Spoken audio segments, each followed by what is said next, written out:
And we're back to the first dimension, baby. What am I? This is not a thing. Mandelbrot. He has nothing to do with this. I'm a feedback sphere. Cool. No. Oh, everybody knows the convex stellated polyhedron. Everybody's favorite. Everybody's favorite. Alright, we can send. What was it called? So not that. That's not the word. Oh no, I'm a different one. I'm argon. Let me become this. Am I a virus? This looks like a virus. I mean, you can't tell me. I still hate that noise. You can't. I'm protozoan. Wait, what? What am I? I have. Oh, listen, boy. We have to go to the listen, boy. Where am I? Which one is me? Well, actually, all of them are me. I am everything. We all are everything. Where it disappeared. Oh, there it is. Right. Oh, okay. I guess it's still there. It's just so white that it blends in. A theory worth betting on. What is that? You are a fluke. You are a separate event. And you run from the maternity ward to the crematorium, and that's it, lady. Now, why does anybody think that way?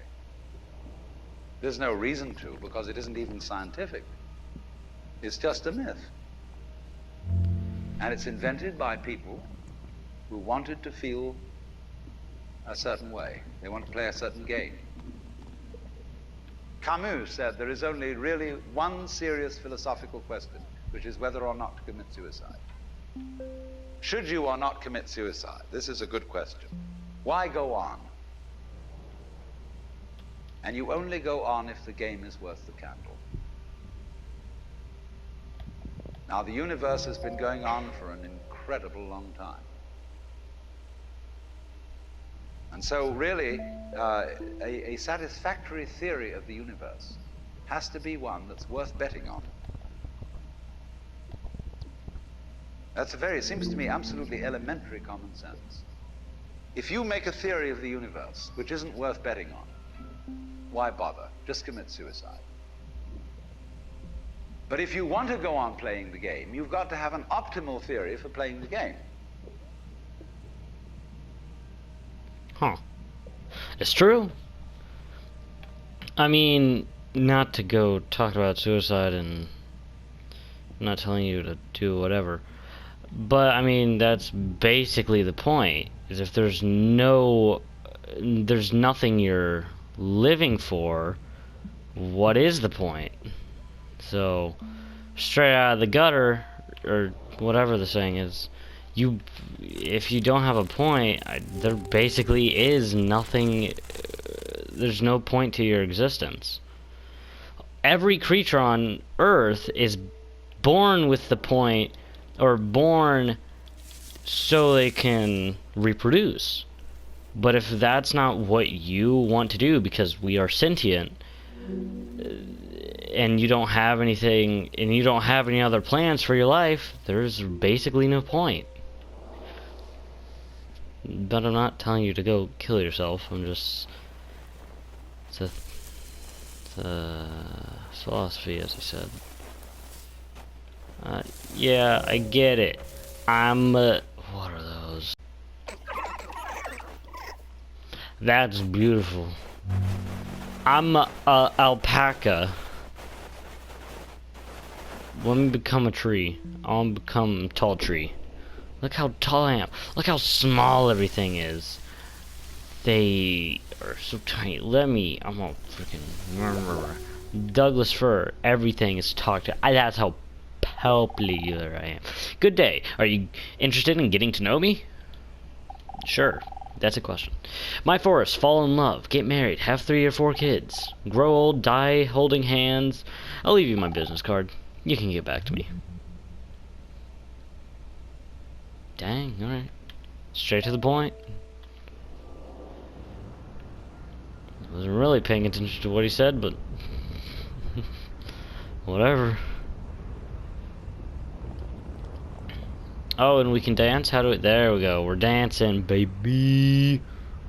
Look at me, I'm a dancer. How do I... Oh, there we go.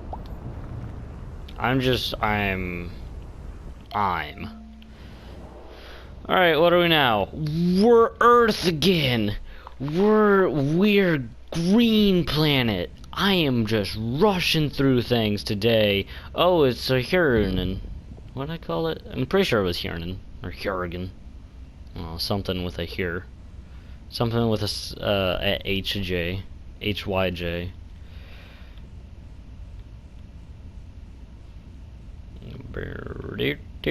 How far? Thoughts are the friction between things and other things. Thoughts would never exist if everything thought the same thing. As you go around listening to things, their thoughts will make impressions on your mind. When you go out and experience life, you will have your own thoughts, and they will reflect things you've listened to and absorbed. Give thinking a go. Just try not to take it too seriously. Yeah. Back to be afraid. It's important to do anything... Oh, it's important to anything my business card. You can sense what it... I guess I... Was that part of another sentence? Because that does not sound proper. I don't know, maybe I'm wrong, probably. Yeah. That's the, I mean, it's true. If you think about sheep, like, they just follow. That's why the whole thing is, don't be a sheeple, and just follow. Do your own thing. What do you have to say, Mr. Mercury? Oh, or I'm gonna send, because why not? We're blasting through today. Oh, there's a listen boy. Yay, I'm a sperl. Symptomatic of the scheme of things. If there is any such thing at all as intelligence and love and beauty, well, you found it in other people. In other words, it exists in us as human beings. And as I said, if it is there in us, it is symptomatic of the scheme of things. We are as symptomatic of the scheme of things as the apples are symptomatic of the apple tree or the rose of the rose bush.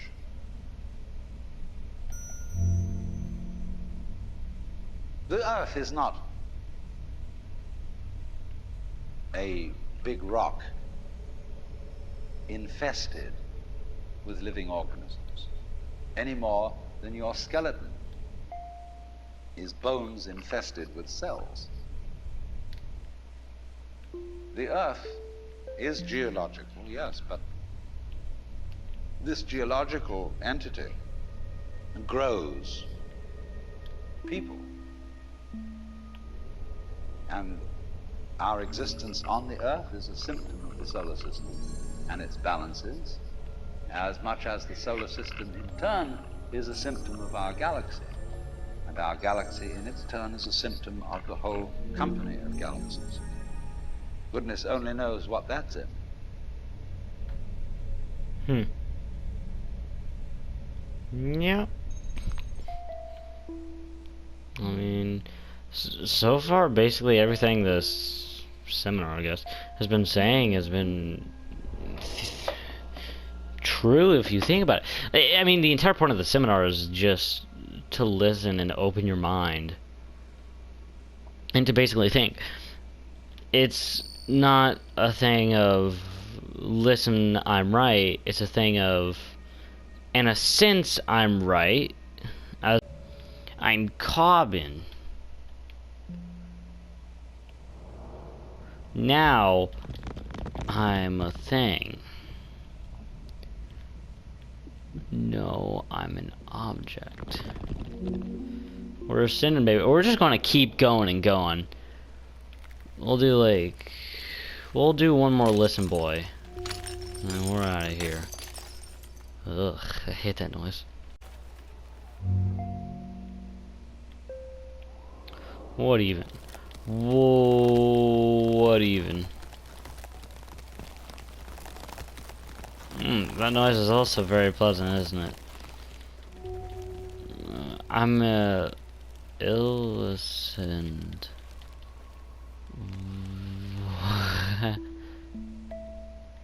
No, I'll do that. Oh god, we're just flying straight through, aren't we, babies? Ascend. The moment I see ascend, we ascendin'. Alright, now there's gotta be a listen here somewhere, right? Listen, boy. Come here, listen, boy. Let us listen to your voyage. Not voyage, voyage. Trust me, I know what I'm talking about. I'm not crazy, I swear. Listen to me. The system of behavior, one system of behavior. When, as a scientist, you describe the behavior of a living organism, you try to say what a person does. It's the only way in which you can describe what a person is. Describe what they do. Then you find out that in making this description, you cannot confine yourself to what happens inside the skin. In other words, you can't talk about a person walking unless you start describing the floor. Because when I walk, I don't just dangle my legs in empty space. I move in relationship to a room. And so in order to describe what I'm doing when I'm walking, I have to describe the room. I have to describe the territory. So in describing my talking at the moment, I can't describe this just as a thing in itself, because I'm talking to you. And so what I'm doing at the moment is not completely described unless your being here is described also. So if that is necessary, if, in other words, in order to describe my behavior, I have to describe your behavior and the behavior of the environment, it means that we've really got one system of behavior. That what I am involves what you are. I don't know who I am unless I know who you are. And you don't know who you are unless you know who I am. In other words, we're not separate. We define each other. We're all backs and fronts to each other. We and our environment, and all of us and each other, are interdependent systems. We know who we are in terms of other people. We all lock together. And this is, again and again, the serious scientific description of how things happen. And any good scientist knows that what you call the external world is as much you as your own body. Yeah. I mean, there's not much to say there.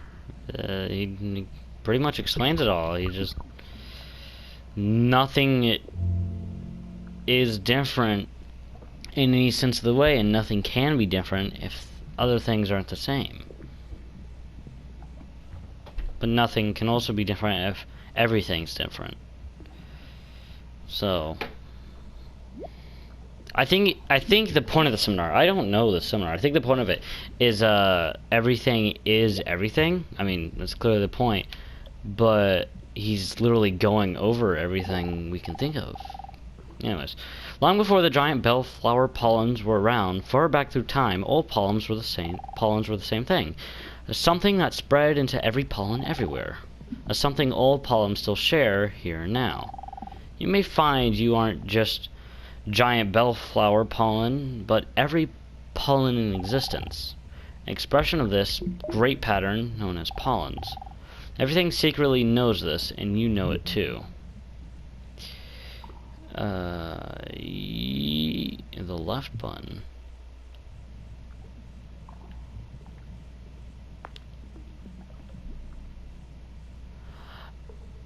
Yeah, oh, I get it, like, yeah. All mammals are mammals whether we're different or not.